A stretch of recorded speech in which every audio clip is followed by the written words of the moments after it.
Muchísimas gracias, Armando, por tu presentación, por la organización de este evento y por invitarme a participar en él. Realmente es algo inaudito, ¿no?, el enfoque del, digamos, encuentro interreligioso. Y me parece muy, muy estimulante y enriquecedor.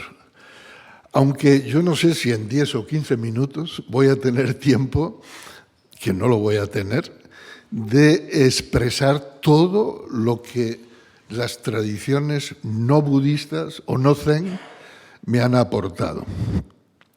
Porque a pesar de que recibí la ordenación de sacerdote budista Soto Zen con 20 años, siempre he estado muy abierto y he estudiado y he experimentado otras formas de espiritualidad que siento que han enriquecido mi experiencia como ser humano y como practicante de un camino.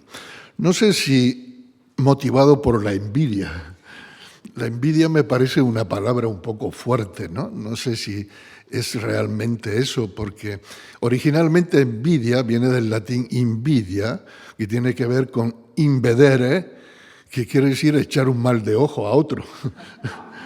Es desear lo que uno no tiene y el otro sí tiene, y desde ese punto de vista lo mira mal, ¿no?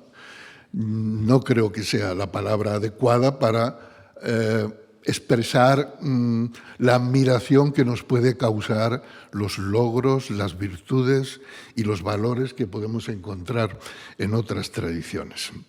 Bueno, yo estudié en un colegio salesiano, el de Utrera, que fue el primer colegio fundado por San Juan Bosco, de la Orden Salesiana, y recibí una educación católica. Obviamente fui monaguillo durante muchos años, de cuando la misa se decía en latín y los monaguillos teníamos que responder en latín, ¿no? Y siempre la figura de Cristo, de Jesucristo, ha ocupado un lugar central. La figura de Cristo en el sentido de el sagrado corazón de Jesús, ¿no?, el sagrado amor, el gran amor que vemos en el Jesús de los Evangelios. Y esto siempre me ha hecho tener una especie de sensibilidad social hacia las clases más desfavorecidas. Yo mismo soy de origen de una familia de braceros andaluces, ¿no? Pero cuando tenía unos 17 años me impresionó mucho la figura de un hombre, una persona que conocí en Málaga. Yo formaba parte de un grupo de teatro independiente en esa época y fuimos a hacer una representación a Málaga y allí le conocí. Él era el hijo del capitán general de la región militar de Málaga, pero vivía pobremente en una chabola de pescadores, trabajando como pastelero y militando activamente en la OAC, la Hermandad Obrera de Acción Católica. Y fue la primera vez que vi cómo una persona vivía su fe, vivía su compromiso religioso en el día a día, minuto a minuto. No solamente como creencia o como teoría o como verdad dogmática, sino como experiencia de vida. De hecho, eso me hizo acercarme muchísimo a la OAC e implicarme un poco más en la lucha obrera, porque la diferencia entre la OAC y la pura Acción Católica, en la que también había participado previamente, es que la Acción Católica era una organización asistencialista, ayudaba a los pobres en las campañas de Navidad, etcétera, etcétera, pero no se planteaba nada más. Mientras que la OAC ya había planteamientos de la injusticia estructural de la sociedad y había un trabajo para transformar eso. Era más político, si se quiere, ¿no? Y me impresionó muchísimo las comunidades cristianas de base. Participé en varias misas con ellos, cómo repartían el pan físico, cómo repartían el vino físico, los sacerdotes completamente fundidos con los demás. Y ese espíritu de fraternidad y de comunidad me gustó y me influyó mucho. Y yo creo que me sigue influyendo porque mi opción de vida ha sido siempre vivir en comunidad, ¿no? Pero lo que realmente, la primera experiencia, la primera epifanía que cambió completamente el curso de mi vida, fue una experiencia que tuve con alrededor de 19 años, cuando era estudiante de magisterio. Yo venía del materialismo dialéctico, había trabajado en la lucha política cerca del Partido Comunista y después con el anarquismo utópico. Había dictadura todavía. Pero llegó un momento en que me sentí muy defraudado por la simple lucha política, porque yo sentía que la transformación del ser humano tenía que ser algo mucho más profundo. Entonces se me dio la oportunidad y tuve esta experiencia. Los jardines de Chapina, el río Guadalquivir y el puente de Triana fueron testigos de un amanecer inolvidable en el que por primera vez tuve mi primera comunión. Tuve una experiencia de comunión con la totalidad. Una experiencia en la que el sujeto y el objeto se disuelven, en la que lo interior y lo exterior desaparecen y solo hay eso, ese misterio, esa realidad inefable, ¿no? Y esta experiencia fue producida por la ingesta de LSD, de un LSD. Una experiencia de conocimiento, una experiencia mística, si se quiere, una experiencia que transformó completamente mi percepción. En palabras de Aldous Huxley, me abrió las puertas de la percepción. Pero claro, el problema es después qué hacer con una experiencia de ese tipo. No está el contexto adecuado. No había personas que te pudieran ayudar a integrar esa trascendencia tan enorme. Entonces viví un tiempo de zozobra hasta que finalmente, buscando y buscando, en las enseñanzas del budismo zen pude encontrar no una explicación, pero sí el contexto que me permitía comprender e integrar lo que había vivido. Y es así como comencé a practicar meditación zen. Al poco tiempo, al año, me fui a París, donde conocí a mi primer maestro, Taisen de Shimaru, que fue el maestro japonés que introdujo el zen en Europa, y recibí la ordenación de sacerdote budista zen, y desde entonces me he dedicado 100% al estudio, a la práctica y a la enseñanza del budismo Soto Zen. Durante años no volví a tener ninguna experiencia más, digamos, con sustancias, pero comencé a estudiar a Mircea Eliades, que es un gran estudioso de las religiones comparadas, y particularmente me impresionó uno de sus libros que se llama El chamanismo o las técnicas arcaicas del éxtasis. Y ahí fue también cuando se produjo una iluminación intelectual. El concepto de técnicas arcaica, pues se refiere que son antiguas, ¿no? del éxtasis. Entonces empecé a ver que todas las formas religiosas contienen algún tipo de tecnología, de práctica, que supuestamente deben conducir a la experiencia de lo luminoso, de lo inefable, a la experiencia religiosa, en sentido más profundo. Y empecé a interesarme por el chamanismo antiguo, el chamanismo siberiano.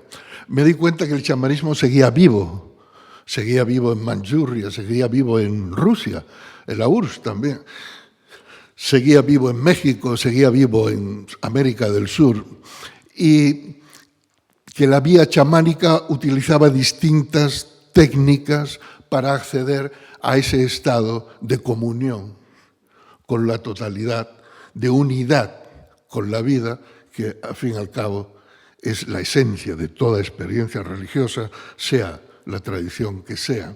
Y así fue cuando me puse a estudiar otra forma de chamanismo, no solo a estudiarlo, sino a experimentarlo. Me fui a Perú y experimenté en la selva peruana con chamanes la ayahuasca, que es la liana mágica. Conocí a jefes lakotas, Aurelio Díaz de Pancali en concreto, que había recibido esa tradición y me inició con la medicina sagrada del peyote a los rituales de los círculos de medicina. De hecho, en el Templo Luz Serena hemos hecho varios encuentros interreligiosos, invitando también a las tradiciones nativas americanas, como los indios Shuar de Ecuador o Aurelio Díaz de Pancali, hinduista, vinieron Hare Govinda Baba, que estuvo con nosotros también, algunos sacerdotes católicos, lamas tibetanos. Estuvimos varios años haciendo cada año el encuentro religioso, pero no para discutir, sino para experimentar.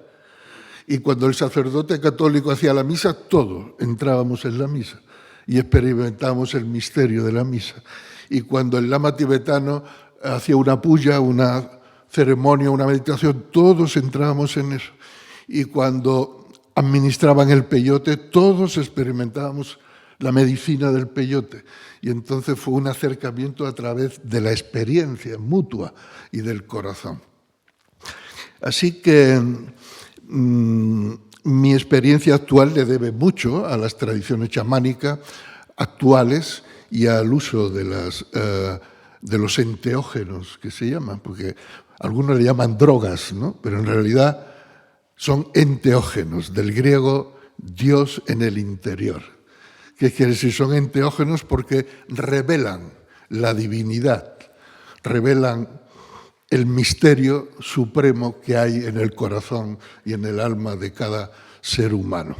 Y así he comprendido también que los cantos, las meditaciones, los dirks, en el sufismo, son todos técnicas de inducción de un estado que va más allá de la mente racional, de la mente categórica, del intelecto, que finalmente es esta mente la que separa, la que divide, la que crea categorías. Pero cuando uno experimenta un estado de conciencia más allá de esa mente, lo que ve es la unidad fundamental de todo lo vivo, y uno se sitúa más allá de los nombres y de las formas.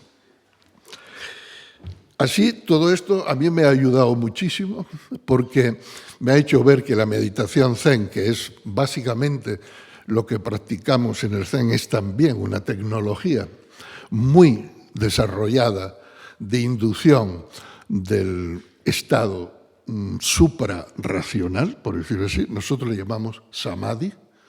Es un estado de aquietamiento mental y emocional en el que la conciencia se expande hasta abarcar la totalidad de lo existente, en un estado al mismo tiempo caracterizado por la calma, la ecuanimidad, la serenidad y la luminosidad. Es decir, la conciencia clara de lo que es. También me ha ayudado muchísimo a comprender mi propia práctica, ya con esto termino, y porque hace falta que todo el mundo hable. La tradición taoísta, porque el Zen japonés viene del Chan chino, pero al llegar a Japón se desvinculó un poco de sus raíces taoístas. Por supuesto que el Zen tiene raíces budistas, es una tradición que llegó a China, de India, pero en China se encontró con el taoísmo y fruto de esa convergencia surgió el Chan, que después se convirtió en el Zen. Pero el aspecto taoísta ha estado y sigue estando muy olvidado en la tradición Zen japonesa. Entonces yo me propuse recuperarlo, indagar, estudiar en esos orígenes. Y está siendo un estudio y una experiencia muy enriquecedora porque estoy descubriendo las bases bioenergéticas de la meditación Zen, tal y como la enseñaron los chinos taoístas. Entonces, recuperar la meditación como un proceso de bioenergía, es decir, de transformación de la energía, lo que los taoístas llamaban la alquimia interna, ¿no? Está siendo de una gran aportación. Y también, por último, ya quería decir que desde el punto de vista del cristianismo, lo que me sigue aportando mucho es el concepto de caridad, en tanto que compasión activa. Que la compasión es un término que existe en el budismo, por supuesto, pero ha solido ser visto tradicionalmente como una actitud más bien pasiva, de no implicación. Mientras que la caridad cristiana, al menos como yo la entiendo, implica una implicación en el dolor y en el sufrimiento de los demás, es decir, una acción concreta para evitar el dolor y el sufrimiento de los demás en cualquiera de sus formas. Entonces, esta influencia de la caridad en la compasión budista es algo que me sigue inspirando mucho todavía. Y yo creo que con esto ya... Muchísimas gracias. Muchas gracias.